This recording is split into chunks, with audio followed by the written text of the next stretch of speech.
Hello, everybody. Welcome to the Customer News. I'm Rafer Weigel. And I'm Mike Giambattista. Rafer, let's get right to the headlines.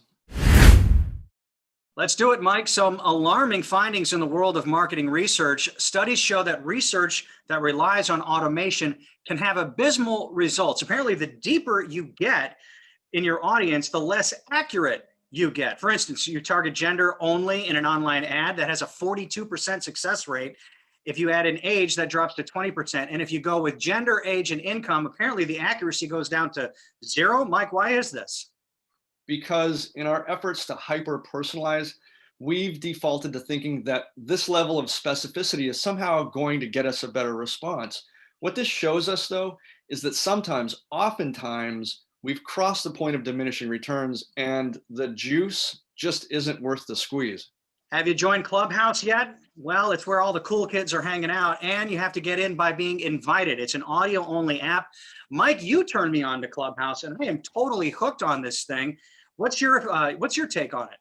Well, I don't know if it's ever going to replace any existing media, but Clubhouse's uptake has been pretty dramatic. It's been in the news a lot. We actually host a Clubhouse room every Wednesday morning at 11:30 Eastern time. And our own uptake has grown from about 1,200% since we first started this. That being said, Clubhouse is still very much a shiny object. We'll have to see if it still sparkles a year from now. Well, loyalty is the driving force in a lot of industries. Apparently, though, not in the airline industry. 9 in 10 consumers, according to the Washington Post, say that airlines aren't doing enough to earn their long-term business, and that airlines that do not allow cancellations or changes in the wake of COVID have their head in the clouds, if you will. Mike, your take. Well, let's be clear, there is still an awful lot of brand loyalty out there. But if the data has shown us anything, it's that COVID changed what people expect from their brands in some pretty dramatic ways. What was once an acceptable response to a customer problem no longer is, and consumer expectations are rising at historically huge rates, all of which means that brands need to work harder to meet those expectations, and that means working harder to understand them. Well, today's discussion delves deeper into the topic of the customer experience. It's a topic we talk a lot about on this show. And today we welcome back Mark Smith, the CEO from Kitewheel. His company made a major announcement on Wednesday. And Mark, this is pretty fascinating. Your company saw a need to make CX market research more accessible for smaller and mid-sized companies. Why was that something that you felt needed to be addressed? Yeah, well, mostly market demand, Rafer. I mean, we were seeing more and more companies coming to us. We are pretty famous in this customer journey area. More and more businesses realize that journey technology can help them improve the experience they deliver to customers. They realize that the big guys have been doing this and doing it successfully for years now, and they want access to that. And we're one of those companies that's been working with the big guys and delivering these kind of solutions at that very large scale, kind of super complex type of implementations.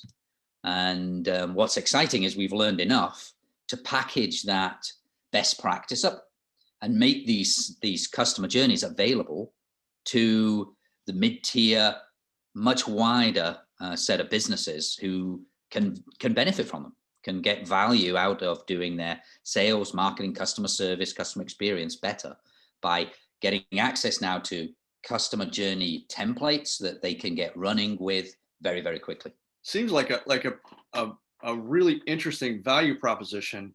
The small to mid-sized market, as you know, is blossoming.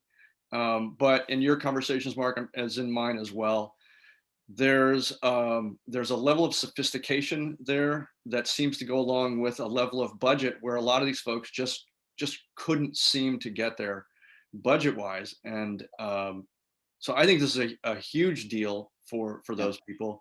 The other thing that's worth talking about here is the way you've set up pricing, because as we were talking about just a few minutes ago, transparency in enterprise level sophisticated services like your own, not accusing Kitewheel of any means, but pricing is typically not a very transparent thing, yet you guys have chosen to go the other route here. That's right. It's all now on the website, kitewheel.com. You can go and just look up the price if you're ready to move into some of these early stage journey initiatives.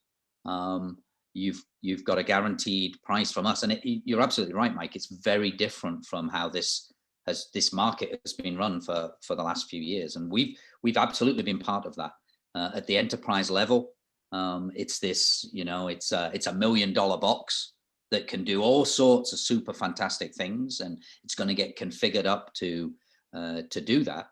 But we saw more and more organizations coming to us saying, hey, look, we know we need to get going in customer journeys. We've got 1 or 2 journey ideas to get going with. Can you help us? Talking them through a very complex conversation about the $1 million box isn't really what they want to hear. And so now they've got from us, they can pick from a library of journeys. They can pick a template that fits what their needs are. And then for a few $1,000s a month, get going with their first journey.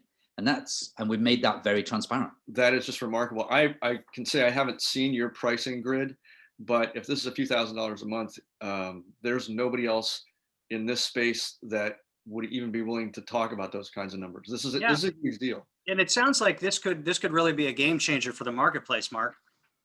That's right. That's certainly what we're hoping for. It's certainly what we've built this solution around. And we heard enough of that demand from folks coming to us, looking to get started in the whole customer journey space. Customer experience has become such a key theme for so many businesses. People want to get started. So yeah, we thought it's time to do it. We've learned enough. We've been at this customer journey stuff for 8 years now. We've absolutely learned enough to be able to package up those approaches. And very deliberately, we're here to kind of shake up this market and make things much more transparent and most importantly, much easier for these mid-tier businesses to get started. Can you talk a little bit about the kinds of businesses that could take advantage of the offering? For sure. So, any B2C business with a large number of customers, anything from a few 100,000 up, who want to automate a real-time process of engaging with their customers, who want to make the different channels and these days, obviously, more and more folks moving to more and more digital channels, making those digital channels smarter, linking them with non-digital channels, and starting to engage with their customers on their customers' terms. Be ready for the customer to come to them and just do the right thing when they appear. Do the smart thing. Anybody in that area is going to be able to benefit from this. So that's a lot of businesses. That's a lot of business, from retail to mid-tier financial services and insurance companies, to CPGs, telcos, utilities, lots of different businesses there. That's on the B2C side. There's also, big opportunity here in B2B. So for B2B businesses looking to fine tune their lead management and funnel engagement kind of processes, improve the path to purchase that goes on in a B2B setting. A lot of relevance there as well. So let me play devil's advocate, just because that's the type of jerk that I am. I'm imagining your competitors would look at this and in an effort to be a naysayer might say, well, they can't provide the kind of accuracy that we can provide. You're paying more because you're paying for more accuracy. What would your response be to that? We'll see how they come. For 8 years, we've kind of watched them copy whatever ideas we come out with appear on their websites a few months later, and maybe the same will be true here. But we're and a lot. I'm not the first person to say this, but it's like the 80-20 rule, right? The huge value can come from getting started in this market and getting started in the customer journey space. And the biggest barrier for so many companies is it's presented as this incredibly expensive, incredibly complex thing. And there's so much research that that's not the case, that there's huge benefits from getting started, making the first intelligent connections based on your customer data so that you're doing the right thing for the customer. That it doesn't have to be the all singing, all dancing journey. Just starting to do, we have a saying here at Kitewheel that we've used for years, which is just, stop doing stupid stuff, right? Let's just put in place the basic rules, but make sure they happen, automate them so that the sensible stuff is happening for customers as they move between channels. Huge value in that, huge value for the customer. And obviously that feeds back to the business. I think I want that coffee mug, the one with that. I was thinking the same thing. Stop doing stupid stuff. Yes, that should be your next product rollout, Mark. Mark, I wanted to ask you, if I may, not only for this level of offering, but even for your enterprise offerings. And here's my context here. My perspective is that there's a growing understanding of the importance of journey mapping.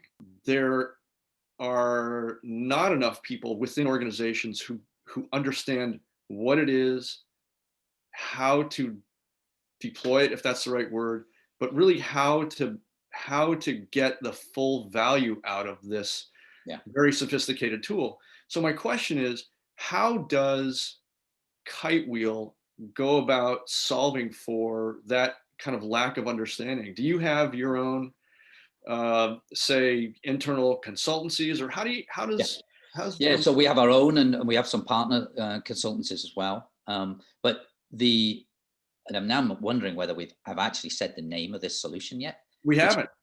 See, that would have pre-answered your question, Mike. So it's journey as a service.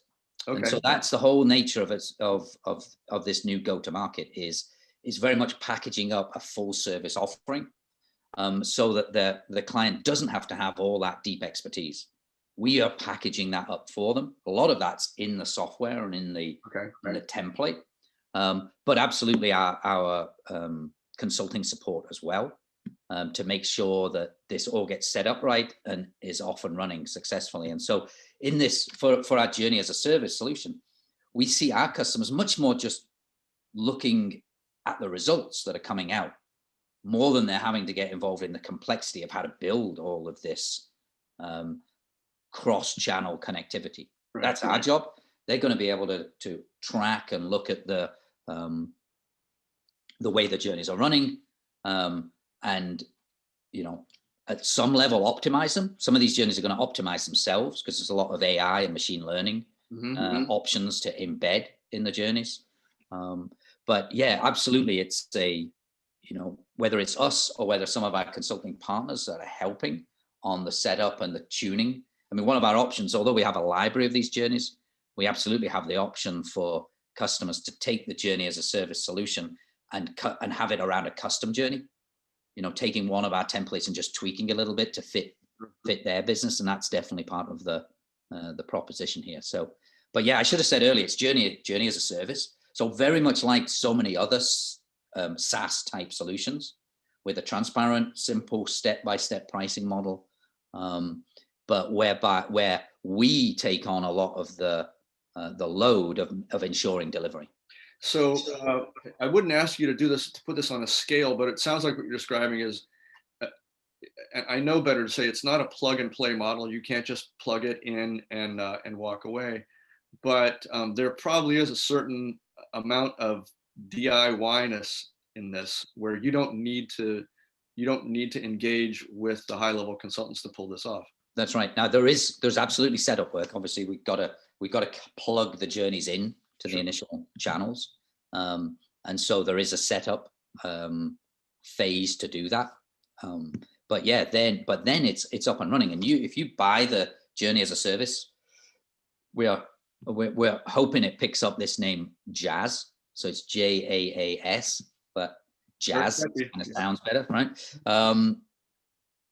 And yeah, you pick up a single journey or two journeys in a Jazz solution, and yeah, they're built for you. There's an initial phase of doing the connections to the channels, but then they're up and running, and you as a customer are looking at the results and potentially tweaking and looking for adaptions to those journeys as they run, but not necessarily so. It's much more, I think, that folks are going to see those journeys working and then start having ideas for additional journeys, and then add on an incremental. And we've built the whole pricing model around allowing organizations to start small, with a very, very small monthly fee to get going, and then be able to add journeys on top of that as they see success. And that is such a big barrier in this market at the moment. These massive projects just to get a little bit of initial success. And our whole idea with the journey as a service is we're allowing people to get in there and get that success really early, really inexpensively, and then build from that. Well, Mark Smith, the CEO of Kitewheel, tremendous value in this discussion. Congratulations on this new announcement. It's a little chilling to me that transparency is a revolutionary topic, but I guess hats off to you, sir, and best of luck in the future.